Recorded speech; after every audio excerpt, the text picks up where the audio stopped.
സ്തോത്രം സ്തോത്രം. 1 തെസ്സലോനി 1-ാം അധ്യായത്തിന്റെ 3-ാമത്തെ ക്ലിപ്പിലേക്ക് നമ്മൾ വന്നിരിക്കുകയാണ് പ്രിയമുള്ളവരെ. അതുകൊണ്ട് ഞാൻ ആ ഭാഗത്ത് മുമ്പോട്ട് പോട്ടെ. ദൈവം നിങ്ങളുടെ തെരഞ്ഞെടുപ്പിനെ അറിയുന്നുവല്ലോ. ഞങ്ങളുടെ സുവിശേഷം വചനമായി മാത്രമല്ല, ശക്തിയോടും പരിശുദ്ധാത്മാവോടും ബഹുനിശ്ചയത്തോടും കൂടി ആയിരുന്നു നിങ്ങളുടെ അടുക്കൽ വന്നത്. 5-ാം വാക്യം ഒന്ന് വായിച്ച്. ഞങ്ങളുടെ സുവിശേഷം ഞങ്ങളുടെ സുവിശേഷം വചനമായി മാത്രമല്ല, ശക്തിയോടും പരിശുദ്ധാത്മാവോടും ബഹുനിശ്ചയത്തോടും കൂടി ആയിരുന്നു നിങ്ങളുടെ അടുക്കൽ വന്നത്. ബഹുനിശ്ചയം. എന്നെ കേൾക്കുന്ന പ്രിയപ്പെട്ടവരെ, അവരെ സുവിശേഷം പറഞ്ഞത് പരിശുദ്ധാത്മാവിലാണ്. പത്രോസ് അഭിഷേകം പ്രാപിച്ചതിന് ശേഷം എഴുന്നേറ്റ് ആത്മാവിൽ പ്രസംഗിച്ചു. സ്തേഫാനോസ് ആത്മാവിൽ പ്രസംഗിച്ചു. സ്തേഫാനോസ് പ്രസംഗിച്ച് ആത്മാവോട് ജ്ഞാനത്തോട് എതിർത്തിപ്പാൻ ആർക്കും കഴിഞ്ഞില്ല. കിലിക്കിയിൽ നിന്ന് ചില പണ്ഡിതന്മാരെ കൊണ്ടുവന്ന, ആ കിലിക്കക്കാരനാണ് പൗലൂസ് എന്നാണ് ചരിത്രം പറയുന്നത്. കിലിക്കിയിൽ നിന്ന് കൊണ്ടുവന്ന പൗലൂസിന് പോലും, പൗലൂസ് അന്ന് ശൗലായിരുന്നു, സ്തേഫാനോസ് പ്രസംഗിച്ച ജ്ഞാനത്തോട് ആത്മാവോട് എതിർത്ത് നിൽക്കുവാൻ ആ ശൗലായ പൗലൂസ്, പണ്ട് ശൗലായ ശൗലിന് കഴിഞ്ഞില്ല.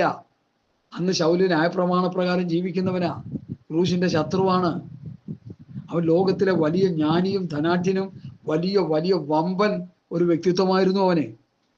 പക്ഷെ പരിശുദ്ധാത്മാവിൽ നിറഞ്ഞ് സംസാരിച്ച സ്തേഫാനോസിനോട് എതിർത്ത് നിൽക്കുവാൻ, അവൻ സംസാരിച്ച ജ്ഞാനത്തോടും ആത്മാവോടും എതിർത്ത് നിൽക്കുവാൻ പൗലൂസിന്റെ വാക്കുകൾക്ക് കഴിഞ്ഞില്ല. പ്രവൃത്തി പുസ്തകം അത് സാക്ഷ്യം തരുന്നുണ്ട്. നമുക്ക് വേണമെങ്കിൽ അതൊന്നെടുത്ത് വായിച്ചു പോകുന്നതിൽ തെറ്റില്ല എന്ന് എനിക്ക് തോന്നുന്നു. പ്രവൃത്തി പുസ്തകം എടുത്താട്ടെ.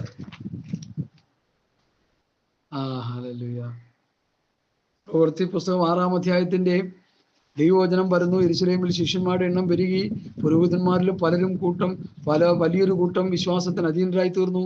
അനന്തരം സ്തേഫാനോസ് കൃപയും ശക്തിയും നിറഞ്ഞവനായി ജനത്തിന്റെ ഇടയിൽ അത്ഭുതങ്ങളും അടയാളങ്ങളും ചെയ്തു. ലിബർത്തീനർ എന്നു പേരുള്ള പള്ളിക്കാരിലും കുറേനക്കാരിലും അലസന്ദ്രക്കാരിലും കിലിക്യ, ആസ്യ എന്ന ദേശക്കാർ, കിലിക്കക്കാരനാണ് പൗലൂസ്, ദേശക്കാരിലും ചിലർ എഴുന്നേറ്റ് സ്തേഫാനോസിനോട് തർക്കിച്ചു. എന്നാൽ അവൻ സംസാരിച്ച ജ്ഞാനത്തോടും ആത്മാവോടും എതിർത്ത് നിൽക്കുവാൻ അവർക്ക് കഴിഞ്ഞില്ലെന്ന് പറഞ്ഞാൽ, ഈ പൗലൂസ് കിലിക്കയിൽ നിന്ന് വന്നവൻ സ്തേഫാനോസിനോട് തർക്കിച്ചിട്ട് സ്തേഫാനോസിന്റെ ആത്മാവോടും ജ്ഞാനത്തോടും എതിർത്ത് നിൽക്കുവാൻ ശൗലിന് കഴിഞ്ഞില്ല. കിലിക്കക്കാരനായ പൗലൂസിന് കഴിഞ്ഞില്ലെന്നാണ് ഇവിടെ ചരിത്രരേഖയിലൂടെ നമ്മൾ പഠിച്ചെടുക്കുന്നത്. ഹല്ലേലൂയ. അതുകൊണ്ടാണ് ഞാൻ പറഞ്ഞത് പരിശുദ്ധാത്മാഭിഷേകം പ്രാപിക്കണം. എന്റെ വചനം, എന്റെ പ്രസംഗം ജ്ഞാനത്തിന്റെ വശീകരണ വാക്കുകളിലല്ല, ആത്മാവിന്റെ ശക്തിയുടെയും പ്രദർശനത്താൽ അത്രേ. പരിശുദ്ധാത്മാഭിഷേകം പ്രാപിച്ചാലേ ശുശ്രൂഷയുള്ളൂ സഹോദര. പരിശുദ്ധാത്മാഭിഷേകം പ്രാപിച്ചാലേ ദുരുപദേശത്തെ പൊളിച്ചു കളയാൻ പറ്റത്തുള്ളൂ. കർത്താവിന്റെ വരവില്ലെന്ന് പ്രസംഗിച്ചുകൊണ്ടിരുന്ന ഒരു പാസ്റ്ററെ ഞാൻ പോയി സംസാരിച്ച്, നിങ്ങള് മേലിൽ ശുശ്രൂഷിക്കാൻ അവകാശമില്ലെന്ന് പറഞ്ഞു. ശാസിച്ച് തർജ്ജനം ചെയ്ത് പറഞ്ഞ്, എനിക്ക് എന്നാ നോക്കാനാ? എന്നെക്കാൾ 6 അടി പൊക്കമുണ്ട് പുള്ളിക്ക്, അതുപോലെ വണ്ണമുണ്ട്. പറയുന്ന മുഴുവൻ ദുരുപദേശം. ഹല്ലേലൂയ. സ്തോത്രം. ഇവിടെ എന്താ പറയുന്നത്? ഞങ്ങളുടെ സുവിശേഷം വചനമായി മാത്രമല്ല, ശക്തിയോടും പരിശുദ്ധാത്മാവോടും ബഹുനിശ്ചയത്തോടും കൂടി ആയിരുന്നു നേടിക്കൽ വന്നത്. നിങ്ങളുടെ വിശ്വാസം നിങ്ങളുടെ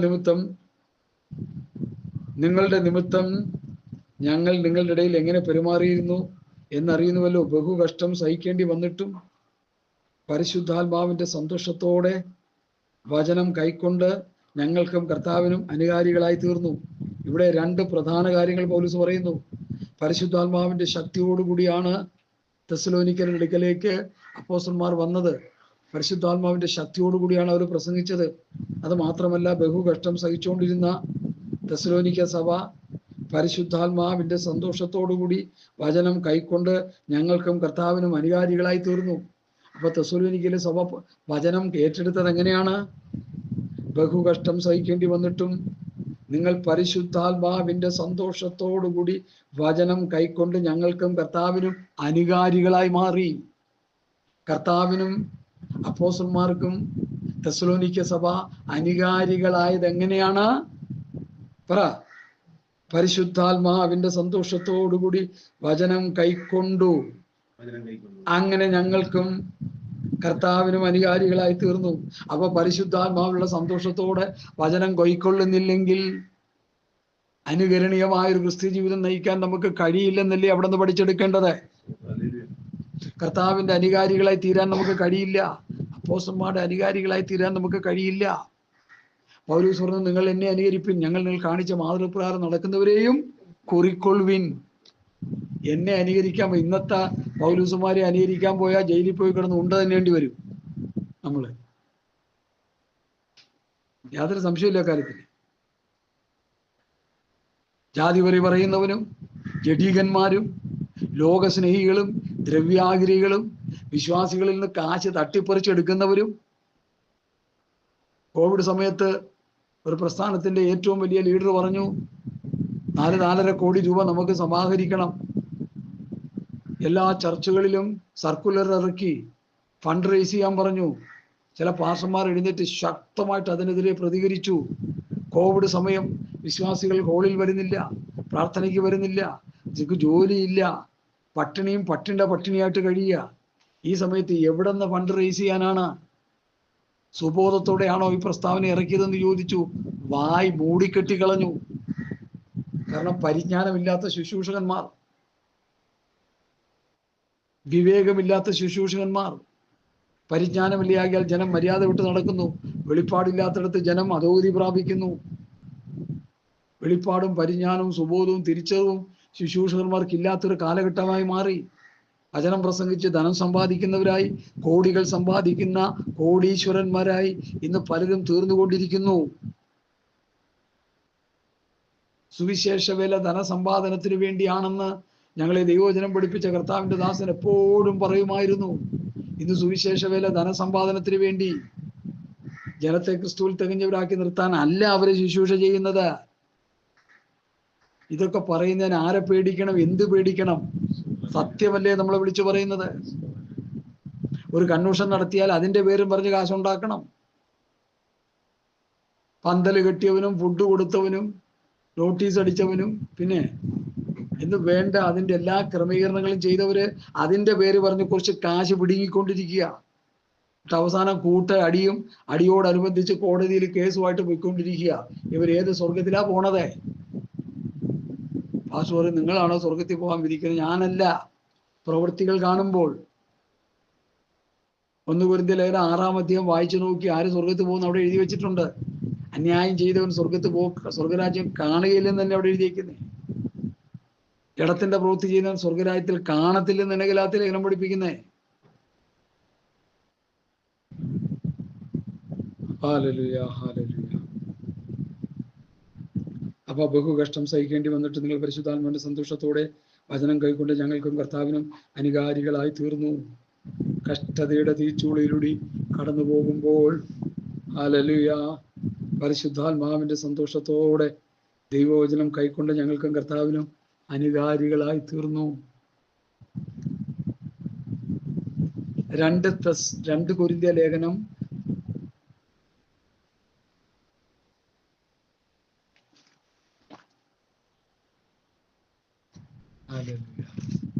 8-ാം അധ്യായം 2 വാക്യങ്ങൾ വായിച്ചേ.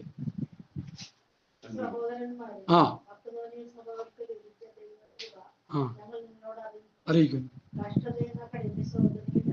ആയിരുന്നിട്ടും അവിടെ സന്തോഷ സമൃദ്ധി മഹാദാരിദ്ര്യവും കഷ്ടത എന്ന കഠിന ശോധനയിലൂടെ പോയ മക്കോദോന്യ സഭ ഫണ്ട് റൈസിങ് വന്നു. അപ്പോസ്തലന്മാരുടെ കാലത്ത് പ്രവൃത്തി പുസ്തകം 2 മുതൽ ഇങ്ങോട്ട് പഠിച്ചു വരുമ്പോൾ രക്ഷിക്കപ്പെടുന്നവർ അപ്പോസ്തലന്മാരുടെ കൂടെ ചേർന്ന് അങ്ങ് താമസിക്കുക. വീടുകളിലും അവിടെ ഇവിടെയൊക്കെ ആയിട്ട് ഇങ്ങ് താമസിക്കുക. അവർക്ക് തിന്നാനും കുടിക്കാനും കാശില്ല. വലിയ ഞെരുക്കം വന്നു. അപ്പോസ്തലന്മാർ ഒരു ഫണ്ട് റൈസ് ചെയ്തു യെരുശലേമിലെ വിശ്വാസികൾക്ക് തിന്നാൻ കൊടുക്കാൻ. ഇന്ന് കൊണ്ടുവന്ന് പന്തല് നാട്ടിയിട്ട് അടിച്ചു മാറ്റി ബാങ്കിൽ കൊണ്ടിടാനല്ല അവർ കാശുണ്ടാക്കിയത്. മനസ്സിലായോ? കൺവെൻഷൻ നടത്താനായിട്ട് ഫണ്ട് റൈസ് ചെയ്തിട്ട് കൺവെൻഷൻ നടത്തി ഓരോരുത്തരുടെ പേരിൽ കാശ് അടിച്ചു മാറ്റിക്കൊണ്ട് പോകാനല്ല അവർ ഫണ്ട് റൈസ് ചെയ്ത്. യെരുശലേമിൽ രക്ഷിക്കപ്പെട്ടു വരുന്ന വിശ്വാസികൾ 5000, 10000, 15000 പെരുകിക്കൊണ്ടിരിക്കുക. അവർക്ക് ഫുഡ് കൊടുക്കണം, അവർക്ക് താമസം വേണം. അതിനുവേണ്ടി ഫണ്ട് റേസ് ചെയ്തു. അങ്ങനെ ഫണ്ട് റേസ് ചെയ്ത് സ്വതന്ത്രം കൊരിന്ത്യ സഭയിലും വന്നു. കൊരിന്ത്യ സഭയിലും മക്കതോന്യ സഭയിലും വന്നു. ആ മക്കതോന്യ സഭയിൽ വന്നപ്പോൾ അവിടെയുള്ള വിഷയം പൗലോസ് എടുത്ത് പറയുന്നത്, സഹോദരന്മാരെ, മക്കതോന്യ സഭകൾക്ക് ലഭിച്ച ദൈവകൃപ ഞങ്ങൾ നിങ്ങളോട് അറിയിക്കുന്നു. കഷ്ടത എന്ന കഠിന ശോധനയിലായിരുന്നിട്ടും അവരുടെ സന്തോഷ സമൃദ്ധി,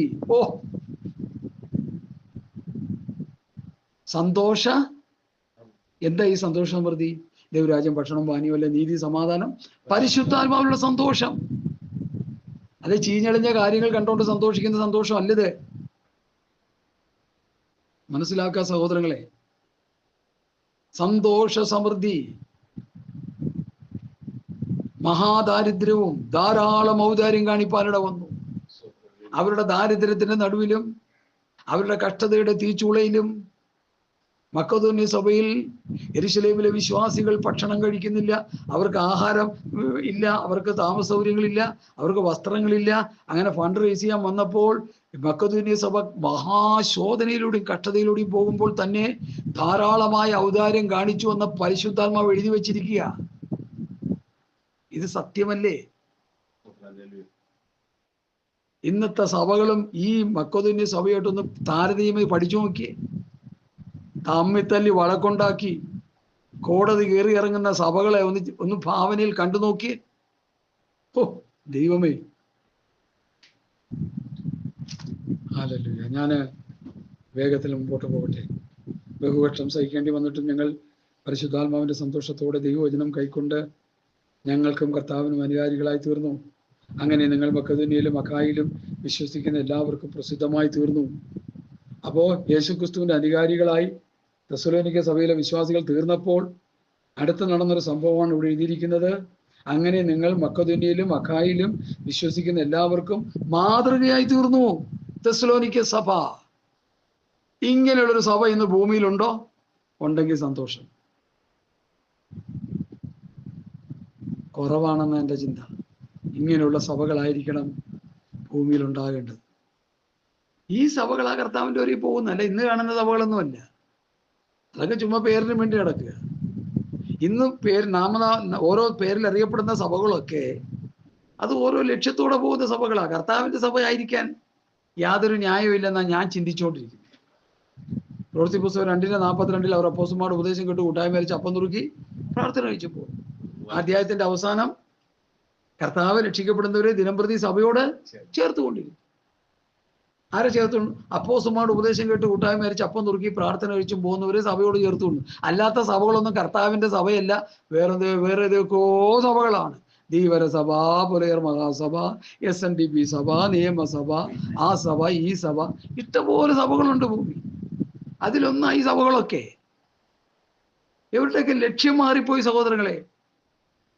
ആളുകളിക്ക് എവിടെ കിടന്ന് ഞാൻ പ്രസിഡന്റ്, ഞാൻ സെക്രട്ടറി, നീ ഖജാൻജി, നീ കൗൺസിൽ മെമ്പർ, എന്നിട്ട് വായി തോന്നൊക്കെ പറഞ്ഞുകൊണ്ടിരിക്കുക. അപകടം. മടങ്ങി വരണം. ഇത് കേട്ട് ആരെങ്കിലും മടങ്ങി വരാൻ ആഗ്രഹിക്കുന്നെങ്കിൽ അവരെ ദൈവം അനുഗ്രഹിക്കും. യഥാർത്ഥ സഭയുടെ അംഗങ്ങളാകുക നിങ്ങൾ.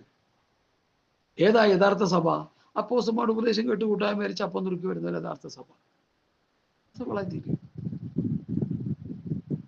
എന്നോട് ചോദിച്ചു, അപ്പം നുറുക്കില്ലല്ലോ.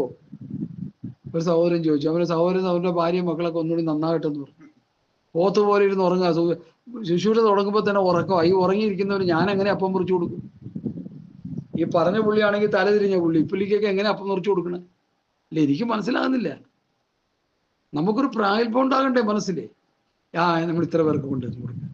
നിരന്തരമായി പ്രാർത്ഥനയും വചനധ്യാനവും വിശുദ്ധമായി ജീവിക്കാത്തവർക്ക് ഞാൻ അപ്പം നുറുക്കി കൊടുക്കില്ല. എന്നെ കൊണ്ട് പറ്റില്ല. വേറെ ആളെ നോക്കിക്കോണം. ശിക്ഷാവിധി ഞാൻ വലിച്ചു വയ്ക്കാൻ ഞാൻ തയ്യാറല്ല. ഉള്ള തരികിട മുഴുവൻ കാണിച്ചു കിടക്കുന്നവർക്ക് എന്നെ അപ്പം നുറുക്കി കൊടുക്കാനാ? ഇവിടെ 2 or 3 പേരുണ്ടെങ്കിലും നന്നായി ജീവിക്കുന്നവരുണ്ടെങ്കിൽ ഒരു അപ്പം നുറുക്ക്, അത്ര ഉള്ളൊരു കുഴപ്പമില്ല. ലോകത്തില്ലാത്ത അശുദ്ധി എല്ലാം കൂടി പുരണ്ട് കിടക്കുന്നവന് അപ്പം നുറുക്കി കൊടുക്കാനോ? ഹല്ലേലൂയ, സ്തോത്രം. അപ്പോ തെസ്സലോനിക്ക സഭയിലെ അടുത്ത പ്രത്യേകത, ഈ ആത്മീയ അനുഭവങ്ങളിലൂടെ മുമ്പോട്ട് പോയ ഈ പ്രിയപ്പെട്ടവർ മക്കെദോന്യയിലും അഖായിലും വിശ്വസിക്കുന്ന എല്ലാവർക്കും മാതൃകയുള്ള വിശ്വാസികളായി വന്നു. നിങ്ങളുടെ അടുക്കൽ നിന്ന് വചനം മുഴങ്ങിച്ചെന്ന് മക്കെദോന്യയിലും അഖായിലും മാത്രമല്ല എല്ലായിടവും നിങ്ങൾക്ക് ദൈവത്തിലുള്ള വിശ്വാസവും പ്രസിദ്ധമായിരിക്കുന്നു. മനസ്സിലായില്ലേ? തെസ്സലോനിക്ക സഭയിലെ വിശ്വാസികളിൽ നിന്ന് കർത്താവിന്റെ വചനം മുഴങ്ങിച്ചെന്നത് മക്കെദോന്യയിലും അഖായിലും മാത്രമല്ല എല്ലായിടവും നിങ്ങൾക്ക് ദൈവത്തിലുള്ള വിശ്വാസവും പ്രസിദ്ധമായി. ഇന്ന് വചനം പ്രസംഗിക്കുന്നുണ്ട്, മുഴങ്ങുന്നുണ്ട് ഒത്തിരി, പക്ഷെ ഗുണമില്ല.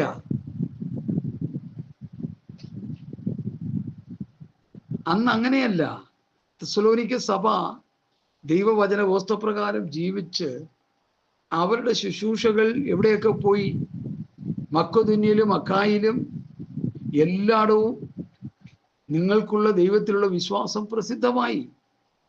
നല്ല ആത്മീകരായിരുന്നു അവരെ. അതുകൊണ്ട് ഞങ്ങൾക്കൊന്നും പറയാൻ ആവശ്യമില്ല.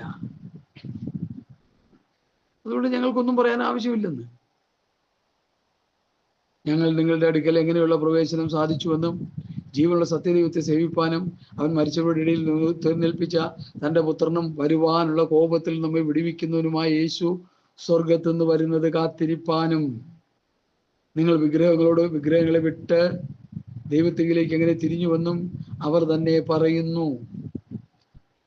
അപ്പൊ വരുവാനുള്ള കോപത്തിൽ നമ്മെ വിടുവിക്കുന്നവനുമായ യേശു. മഹോദര കാലത്തെ കുറിച്ച് ഇപ്പോ വ്യത്യസ്തമായ പഠനങ്ങൾ കിടപ്പുണ്ട്. മഹോദര കാലത്തിലൂടെ സഭ പോകുമെന്ന് പഠിപ്പിക്കുന്നവരുണ്ട്. മഹോദര കാലത്തിന് മുമ്പ് സഭ എടുക്കപ്പെടുമെന്ന് പഠിപ്പിക്കുന്നുണ്ട്. മഹോദര കാലത്തിന്റെ 3.5 വർഷം കഴിയുമ്പോൾ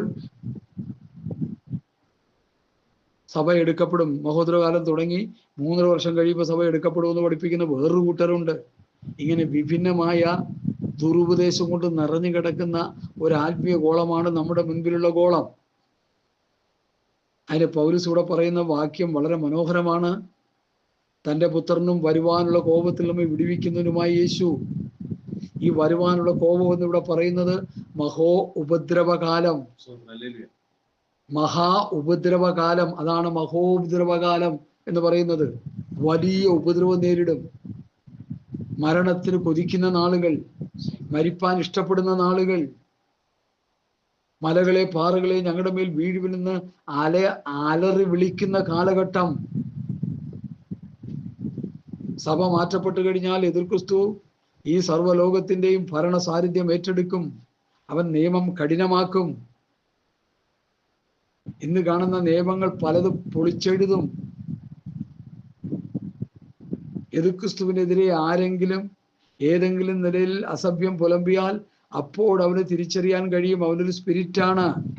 അതിനുള്ള സംവിധാനങ്ങൾ ലോകത്തുണ്ട്. ഇപ്പോൾ ലോകത്തുള്ള എല്ലാ മനുഷ്യരോടും അവരവരുടെ ഭാഷകളിൽ എതിർക്രിസ്തു സംസാരിക്കുമെന്ന് വേദപണ്ഡിതന്മാർ പറയുന്നു.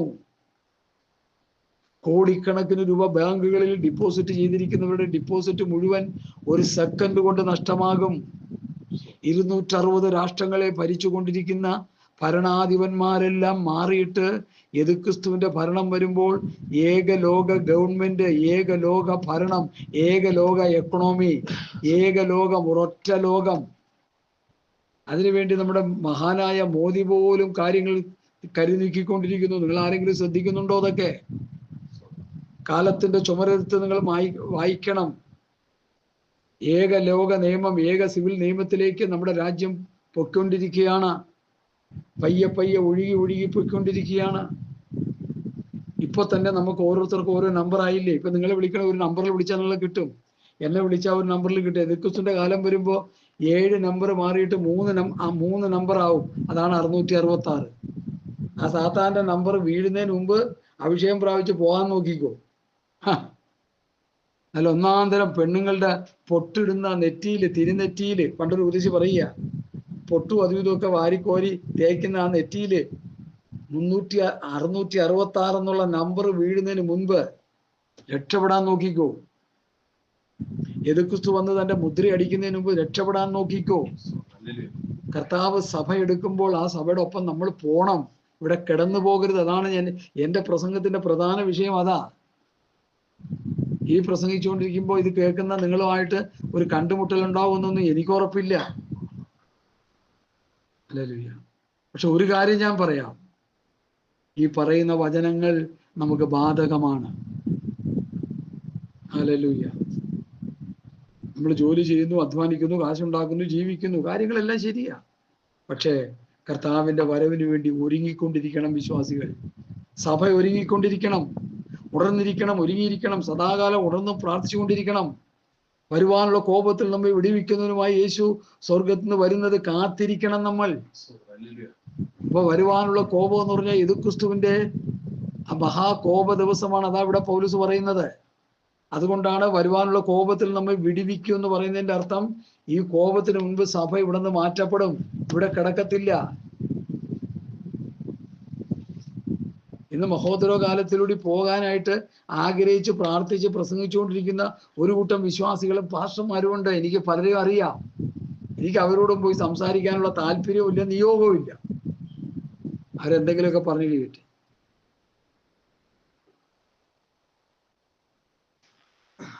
മഹോദര കാലത്ത് കുറിഞ്ഞ യഹോവയുടെ കോപ ദിവസം, വരുവാനുള്ള പ്രവാസം, പകരം വെക്കാനില്ലാത്ത ഭീകരനാൾ, ഒരു ജാതി ഉണ്ടായത് മുതൽ ഉണ്ടാകാത്ത കഷ്ടകാലം, യഹോവയുടെ ക്രോധം പകരുന്ന മഹാദിവസം, യഹോവയുടെ കോപ ദിവസം, യാക്കോബിന്റെ കഷ്ടകാലം, യെരൂശലേമിന്റെ സന്ദർശനകാലം, അത് പ്രതികാര ദിവസം, അത് വെളിച്ചമല്ല ഇരുളത്രേ, ഒട്ടും പ്രകാശമില്ലാത്ത അന്ധതമസാണ്. ജാതികളുടെ മേൽ യഹോവയുടെ വാൾ വരുന്ന ദിവസം, തന്റെ മന്ദിരത്തിന് വേണ്ടിയുള്ള പ്രതികാര ദിവസം, പരിഭ്രമത്തിന്റെ നാൾ, ആർക്കും ചാടിക്കടപ്പാൻ കഴിയാത്തത്, സർവസംഹാരം പോലെയുള്ള ഒരു നാള്, മഹോദരവും. എന്തുകൊണ്ട്? ഇസ്രായേൽ യഹോവയുടെ പാപം ചെയ്തത് കൊണ്ടാണ് മഹോദരകാലം എന്നൊരു വിഷയം തന്നെ ഉണ്ടായത്. ഇസ്രായേലിനെ ശുദ്ധീകരിച്ചെടുക്കുന്ന 7 വർഷമാണത്. പൊന്നുപോലെ അവരെ പുറത്തു കൊണ്ടുവരുവാൻ ദൈവം അയക്കുന്ന ശിക്ഷാവിധിയുടെ നാളുകളാണ് മഹോപദ്രവകാലം. അത് യഹൂദന് വേണ്ടി മാത്രമുള്ളതാണ്. പുതിയ നിയമസഭയിലെ വിശ്വാസികൾ അതിൻ്റെ ഇടയിൽ പെട്ടുപോകരുത്. എനിക്കിത് പറയാനേ പറ്റത്തുള്ളൂ. 2-3 പ്രാവശ്യം ഈ ഡിസ്ക് വെച്ച് കേൾക്കുക. നിങ്ങള് ദൈവത്തെ മറന്നു കളഞ്ഞത് കൊണ്ടാണ് മഹോദരകാലം യഹൂദന് വേണ്ടി. ഇസ്രായേൽ പരസംഗം ചെയ്ത നിമിത്തം, ജാതികളുമായിട്ട് അവർ ഇടകലർന്ന നിമിത്തം, ഇസ്രായേൽ ദൈവത്തെ ഉപേക്ഷിച്ച് കളഞ്ഞത് കൊണ്ട്, ഇസ്രായേൽ മക്കളുടെ ദൈവഹിതമില്ലാത്ത നടപ്പ് കാരണം മഹോദരവും ആർക്കാണ്? ഇസ്രായേലിനാണ്, യെരൂശലേം നിവാസികൾക്കാണ്, ദാനിയേലിന്റെ ജനത്തിന് അഥവാ ഇസ്രായേൽ ജനത്തിനാണ്, യാക്കോബിന്റെ സന്തതികൾക്കാണ്, ഇസബെല്യരായ കൂട്ടർക്കാണ്, യെരൂശലേം നിവാസികൾക്കാണ്, അശൂരിനാണ്. Hallelujah, hallelujah, hallelujah, hallelujah. എന്നെ കേൾക്കുന്ന ആ പ്രിയപ്പെട്ടവരെ, ഞാൻ എന്തിനാ ഇത്ര വീറോടെ ഈ കാര്യങ്ങൾ പറയുന്നത്? വരുവാനുള്ള കോപം, മഹോദരകാലം. 2 തെസ്സലോനിയിൽ ഒരു പ്രധാന വാക്യമുണ്ട്, ഞാനത് വായിക്കാം. 2 തെസ്സലോനി 2:6-7 വാക്യങ്ങളൊന്ന് വായിച്ചാട്ടെ.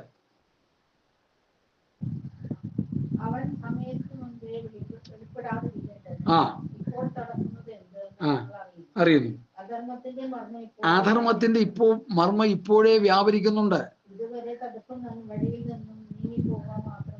ഇതുവരെ തടുക്കുന്നത് വഴിയിൽ നിന്ന് നീങ്ങിപ്പോക മാത്രം വേണം.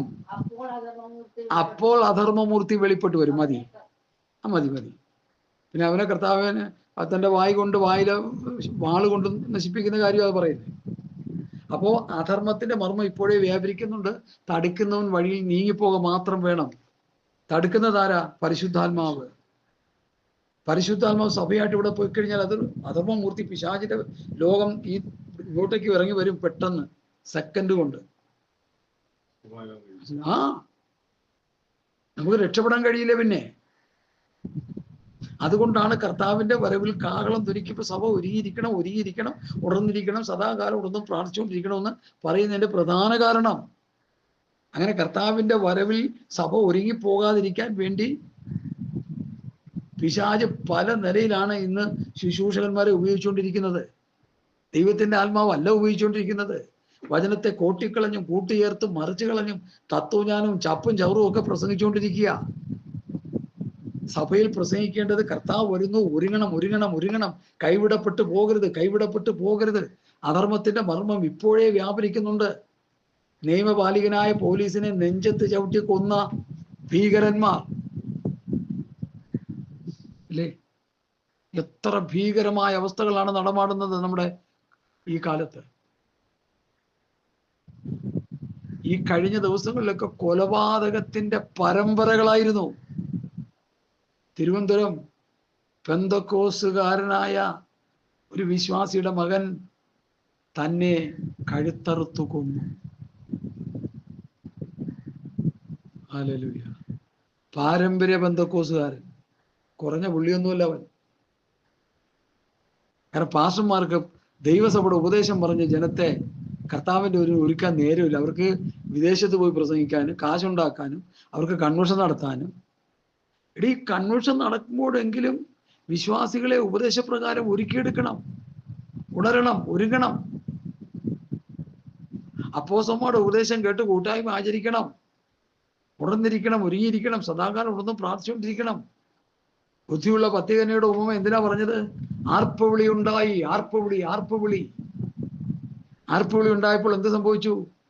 ചാടി എഴുന്നേറ്റു. 5 10 പേരും ചാടി എഴുന്നേറ്റു. കല്യാണത്തിന്റെ നിയമം എന്തായിരുന്നു? വിളക്ക് എണ്ണ ശേഖരിച്ച് എണ്ണ തെളിയിച്ച് മണവാളനെ എതിരേൽക്കണം. 10 പേരും ചാടി എഴുന്നേറ്റു. 5 പേരുടെ വിളക്ക്, 10 പേരും വിളക്ക് കത്തിച്ചു, 5 പേരുടെ വിളക്ക് ഇട്ടുപോയി, എണ്ണയില്ലാതായിപ്പോയി. എണ്ണ പരിശുദ്ധാത്മാവാണെന്നും പറഞ്ഞ് അങ്ങനെ ഒരു ഉദ്ദേശം പോകുന്നുണ്ട്. അതൊക്കെ നല്ല കാര്യങ്ങളാ. എണ്ണ പരിശുദ്ധാത്മാവെന്നൊക്കെ പറയാൻ ശരിയാ.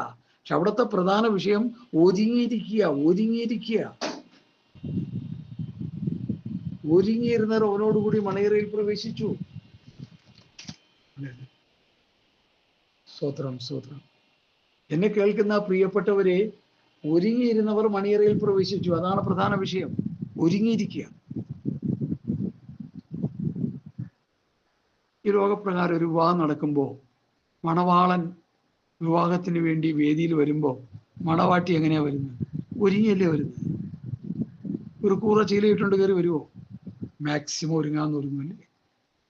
ലോകപ്രകാരമുള്ള മണവാട്ടികളാണെങ്കിൽ പറയാൻ വേണ്ട.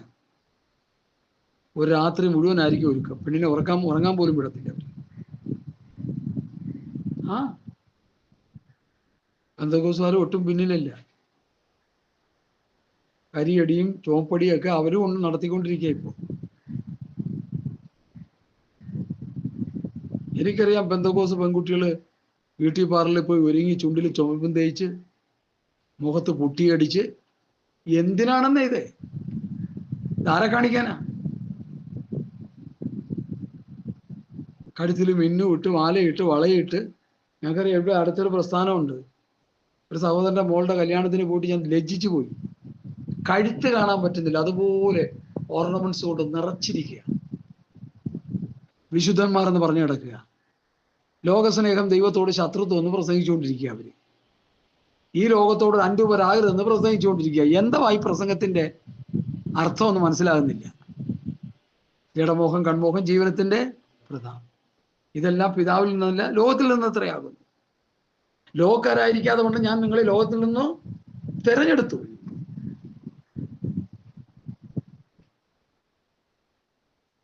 ഹല്ലേലൂയ. ദൈവവചനത്തിന്റെ വിശുദ്ധിയും നിർമ്മലതയും വിട്ട് ഏത് കാര്യത്തിന് നമ്മൾ ഇറങ്ങിയാലും അതിന്റെ ശിക്ഷ നമ്മൾ ഏറ്റുവാങ്ങും, ഇന്നല്ലെങ്കിൽ നാളെ. യാതൊരു സംശയമില്ല. അത് പറയാതിരിക്കാനെ കൊണ്ട് പറ്റില്ലല്ലോ. അല്ലേ ഞാൻ പറയുന്നേ. ഇവിടെ നമുക്ക് കുഴപ്പമൊന്നുമില്ലെങ്കിലും സ്വർഗീയ കോടതി നമ്മളെ ശിക്ഷിക്കും. അപ്പൊ ഇപ്പൊ നമ്മൾ ചെയ്യുന്ന തെറ്റിന് FIR ഇട്ട് മാറ്റി നിർത്തും. മനസ്സിലായോ? കർത്താവിന്റെ ഏറ്റവും വലിയ ശിക്ഷ എന്നുള്ളത് കർത്താവിന്റെ വരവിൽ കൈവിടപ്പെട്ടു പോവുക. അത് തന്നെ ശിക്ഷ. കൈവിടപ്പെട്ടു, അതിൽ കൂടുതൽ ശിക്ഷ ഒന്നും കിട്ടാനില്ല ഒരു മനുഷ്യൻ. കൈവിടപ്പെട്ടു പോയപ്പോൾ യേശുക്രിസ്തുവിന്റെ കാലഘട്ടത്ത് ആവാൻ കൊണ്ടിട്ട് അടിച്ച് കുത്തി പൊളിച്ച് നശിപ്പിച്ച് നാരണക്കല്ലാക്കും. അതെനിക്കും നിങ്ങൾക്കും വരരുത്. അതാണ് ഞാൻ ഈ പറയുന്നത്. എൻ്റെ ഈ ശബ്ദം കേൾക്കുന്ന കർത്താവിന്റെ വിലപ്പെട്ട ദൈവമക്കളെ, നമുക്ക് ആർക്കും ഇത് വരരുത്. നാം ചെയ്യുന്ന തെറ്റുകുറ്റങ്ങൾക്ക് FIR ഇട്ട് ഓർമ്മയുടെ പുസ്തകത്തിൽ എഴുതി വയ്ക്കും. കർത്താവിൻ്റെ വരവിൽ നമുക്ക് അതിൻ്റെ പണിഷ്മെന്റ് കിട്ടും, ശിക്ഷ കിട്ടും. നമ്മൾ വിചാരിക്കരുത് ഞാൻ ന്യൂട്രലിൽ പോകുന്നു, ആരും വിചാരിക്കരുത്. വചനത്തെ ഇളച്ച് പ്രസംഗിക്കുന്നവർ, കോട്ടി പ്രസംഗിക്കുന്നവർ, കൂട്ടിച്ചേർക്കുന്നവർ, മറിച്ച് കളയുന്നവർ വളരെ ശ്രദ്ധിക്കുക. നിങ്ങളുടെ പ്രസംഗത്തിന് കർത്താവ് FIR ഇട്ട് നിങ്ങളെ ശിക്ഷിക്കുന്ന കാലം വരും. സത്യവചനത്തെ യഥാർത്ഥമായി പ്രസംഗിച്ചുകൊണ്ട് ലജ്ജിപ്പാൻ സംഗതിയില്ലാത്ത വേലക്കാരനായി ദൈവത്തിന് കൊള്ളാകുന്നവനായി നിൽക്കാൻ ശ്രമിക്കുക. യഥാർത്ഥമായി പ്രസംഗിച്ചില്ലെങ്കിൽ ലജ്ജിച്ചു പോകും, ലജ്ജിച്ച് തല താഴ്ത്തേണ്ടി വരും. ഹല്ലേലൂയ. ആ ഗതികെട്ട അനുഭവം നമുക്ക് ആർക്കും ഉണ്ടാകാൻ പാടില്ല. അതുകൊണ്ട് നമ്മുടെ ജീവിതവും നമ്മുടെ പ്രസവവും ഒരുമിച്ച് പോകാനായിട്ട് നമ്മൾ ശ്രമിക്കണമേ എന്ന് ഞാൻ കർത്താവിൻ്റെ നാമത്തിൽ നിങ്ങളെ ഓർപ്പിക്കുന്നു. ദൈവസഭ അതിൻ്റെ അന്തിമ കാലഘട്ടത്തിലേക്ക് വന്നിരിക്കുക. ഇനി അധിക സമയങ്ങളില്ല. സഭ മാറ്റപ്പെട്ടാൽ മഹോദ്രവകാലം തുടങ്ങുകയാണ്. 7 വർഷം. ആ 7 വർഷം സഭ സ്വർഗത്തിലായിരിക്കും. 7 വർഷം സ്വർഗത്തിലായിരിക്കുകയും മഹോദ്രവകാലം കഴിഞ്ഞതിന് ശേഷം ഈ ഭൂമിയിലേക്ക് പുതിയ നിയമ പഴയ നിയമ സഭ ഒരുമിച്ച് യേശുക്രിസ്തുവിൻ്റെ 1000 ആണ്ട് വാഴ്ചയിലേക്ക് വരാനിടയായി. നമുക്ക് കിട്ടുന്ന 3 അനുഭവങ്ങൾ: ഒന്ന് രൂപാന്തര ശരീരം, 1000 ആണ്ട് വാഴ്ച, പുതിയ ആകാശം പുതിയ ഭൂമി. ഇതിനാ ഞാൻ കാത്തിരിക്കുന്നത്. എനിക്കിത് കിട്ടിയാൽ മതി, വേറെ ഒന്നും കിട്ടണ്ട. എനിക്ക് അമേരിക്കയിലും പോകണ്ട, ലണ്ടനിലും പോകണ്ട, ഒരു തരത്തും പോകണ്ട, ദുബായിലും എങ്ങും പോകണ്ട. എനിക്ക് സ്വർഗത്ത് പോയാൽ മതി. ഈ പറഞ്ഞ വേറെ കുറെ കക്ഷികൾ കിടപ്പുണ്ട് അമേരിക്കയിൽ പോകാൻ, ലണ്ടനിൽ. അവരൊക്കെ പോകണമെന്നവരൊക്കെ പൊക്കോട്ടെ, പോയി നേടിയെടുത്തോട്ടെ. നമുക്ക് ഇതൊന്നുമല്ല വിഷയം എന്ന് വെച്ച് എന്നെ അമേരിക്കയിൽ അയച്ചാൽ ഞാൻ പോകില്ലെന്നാണ് നിങ്ങൾ പറയുന്നത്. എനിക്ക് തോന്നണമെന്നല്ല, ദൈവം വ്യക്തമായിട്ട് ഇടപെടണം. നീ പോയി അവരെ ദൈവവചനം പഠിപ്പിക്കേ, തീർച്ചയായിട്ടും പോകും. ദുബായി വചനം പഠിപ്പിക്കേ, പോകും. സൗദി പോയി വചനം പഠിപ്പിക്കേ, പോകും. അത് കർത്താവിനോട് സംസാരിക്കണം. ഒരു വ്യക്തി എന്നോട് പറയുമ്പോൾ എനിക്ക് നിയോഗം ഉള്ളിൽ കിട്ടണം, തട്ടണം. അല്ലാതെ ഞാൻ പോയിട്ട് എന്താ കാര്യം? അല്ലാതെ പോയാൽ എൻ്റെ അമേരിക്ക യാത്ര നടക്കും, സ്വർഗത്ത് പോക്ക് നടക്കില്ല. അതോടെ തീർന്ന്. മനസ്സിലായോ? ഇന്ന് അങ്ങനെ അനേക ഭക്തന്മാരെ, പേരെടുത്ത് പറയത്തക്ക ഭക്തന്മാർ, ഇന്റർനാഷണൽ പ്രീച്ചേഴ്സിനെ എനിക്കറിയാം. ഞാനത് പറയാൻ സമയമെടുക്കുന്നില്ല. വരുവാനുള്ള കോപത്തിൽ നമ്മളെ വിടിവിക്കുന്നവൻ ദൈവപുത്രനായ യേശുക്രിസ്തുവാണ്. വരുവാനുള്ള കോപം മഹോദര കാലമാണ്. മഹോദര കാലത്തിൽ ഒരു കാര്യം പറഞ്ഞ് ഞാൻ എൻ്റെ വാക്കുകളെ കൂടെ ഉപസംഹരിക്കുന്നു. വെളിപ്പാട് പുസ്തകം എല്ലാവരും എടുത്താട്ട്, വെളിപ്പാട് പുസ്തകം എല്ലാവരും എടുത്താട്ട് 3-ാം അധ്യായം വരെ നമുക്ക് പഠിക്കാം. 4-ാമത്തെ അധ്യായത്തിൽ സഭ സ്വർഗത്തിലാണ്. പിന്നീടുള്ള കാര്യങ്ങളൊക്കെ നമ്മൾ ശ്രദ്ധിച്ച് സൂക്ഷിച്ച് വെളിപ്പാട് പുസ്തകം പഠിക്കണം.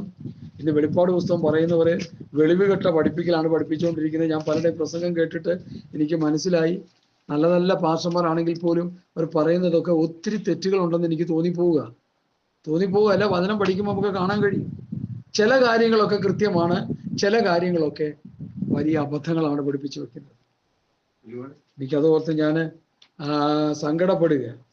വെളിപ്പാട് പുസ്തകം അതിൻ്റെ 9-ാമത്തെ അധ്യായം, പീഡാകാലത്തിലെ ഒരു പാർട്ടാണിത്.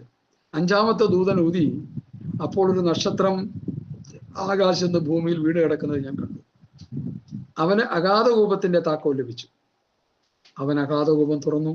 ഉടനെ പെരിഞ്ചൂളിയിലെ പുക പോലെ കൂപത്തിൽ നിന്ന് പുക പൊങ്ങി. കൂപത്തിന്റെ പുകയാൽ സൂര്യനും ആകാശവും ഇരുണ്ടുപോയി. പുകയിൽ നിന്ന് വെട്ടുകിളി ഭൂമിയിൽ പുറപ്പെട്ടു. അതിന് ഭൂമിയിലെ തേളിന് ശക്തി ലഭിച്ചു. ഭൂമിയിലെ തേളിനുള്ള ശക്തി ലഭിച്ചു. നെറ്റിയിൽ ദൈവത്തിന്റെ മുദ്രയില്ലാത്ത മനുഷ്യർക്കല്ലാതെ ഭൂമിയിലെ പുല്ലിനും പച്ചയായതൊന്നിനും യാതൊരു വൃക്ഷത്തിനും കേടുവരുത്തരുത് എന്നതിനെ കൽപ്പനയുണ്ടായി. അവരെ കൊല്ലുവാനല്ല, 5 മാസം ദണ്ഡിപ്പിക്കുവാൻ അത്രേ അതിന് അധികാരം ലഭിച്ചത്. അവരുടെ വേദന തേൾ മനുഷ്യനെ കുത്തുന്നത് പോലെ ഉള്ള വേദന പോലെ തന്നെ. ആ കാലത്ത് മനുഷ്യൻ മരണം അന്വേഷിക്കും. കാണുകയില്ല താനും. മരിപ്പാൻ കൊതിക്കും. ഓ എൻ്റെ ദൈവമേ, ഓ മൈ ഗോഡ്. ഈ ഫോറിനേഴ്സ് എന്തെങ്കിലും ഒരു പ്രത്യേക സംഭവിക്കാൻ പാടില്ലാത്ത കാര്യങ്ങൾ സംഭവിക്കുമ്പോൾ അവരുടെ വായിൽ നിന്ന് വരുന്ന ഒരു പ്രത്യേക വേർഡാണ് oh my god, oh my god, oh my god. ഭൂമി കുലുക്കവും പിന്നെ അതുപോലെയുള്ള വെള്ളപ്പൊക്കമൊക്കെ വരുമ്പോൾ oh my god, oh my god എന്നും പറഞ്ഞ് അവര് ചാടി ഓടുന്നത് കാണാം, ഓടിപ്പോകുന്നത് കാണാം. ഇവിടെ അതുപോലെ ഓ മൈ ഗോഡ് പറയേണ്ട സമയമായത്. മരണത്തെ അന്വേഷിക്കുന്ന നിമിഷം, മരിപ്പാൻ കൊതിക്കുന്ന നിമിഷം. എന്റെ ദൈവമേ,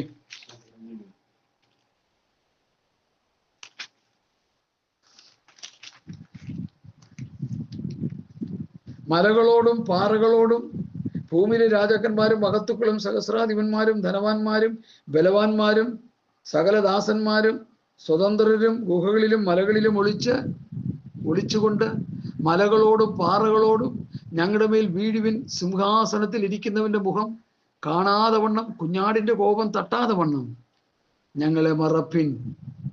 അവരുടെ കോപ ദിവസം വന്നു, ആർക്ക് സഹിക്കാനാകും എന്ന് പറഞ്ഞു. വെളിപ്പാട് 6:15, 16, 17 വാക്യങ്ങളാണ് വായിച്ചത്. നേരത്തെ വായിച്ചത് വെളിപ്പാട് 9:1 മുതൽ 6 വരെയുള്ള വാക്യങ്ങൾ.